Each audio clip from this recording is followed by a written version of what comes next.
Oke, masih dengan Profesor Kardus. Georeaktor.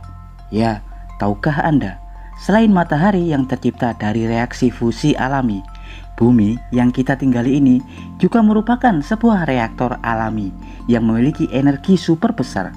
Reaksi super panas yang terjadi di inti dan mantel bumi adalah reaksi fisi spontan yang tercipta dari akumulasi proses peluruhan unsur-unsur ultra berat radioaktif alami seperti uranium, thorium, plutonium, bismut, dan lain-lain. Unsur-unsur radioaktif ultra berat tersebut mengalami reaksi peluruhan dahsyat hingga kemudian menciptakan panas reaksi fisi abadi di dalam inti bumi yang menciptakan energi besar, melelehkan batuan-batuan di bawah kerak bumi.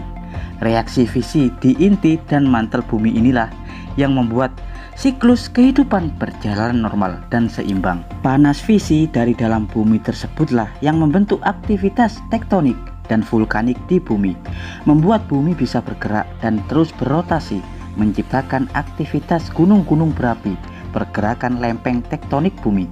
Coba Anda bayangkan, seandainya suatu saat reaksi fisi tersebut menghilang atau mengalami ketidakstabilan, bisa dipastikan rotasi putaran bumi akan terganggu. Bumi akan diam dan mati.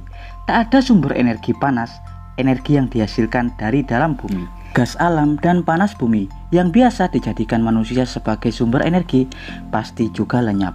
Aktivitas medan magnet bumi pasti akan menghilang. Magnetosfer bumi tak akan mampu melindungi kita dari hantaman panas dan badai matahari.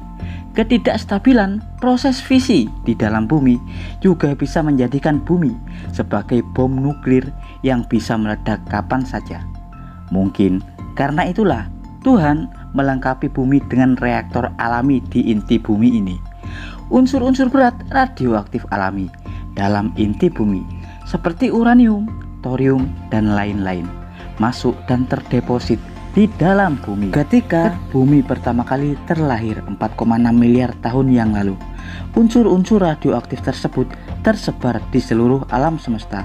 Mereka tercipta atau terbentuk saat ledakan dahsyat Big Bang terjadi 14,5 miliar tahun yang lalu melalui proses pembombardiran alami. Partikel-partikel dan unsur-unsur tersebut kemudian saling berbenturan hingga tercipta unsur-unsur berat radioaktif alami seperti thorium, uranium, dan lain-lain.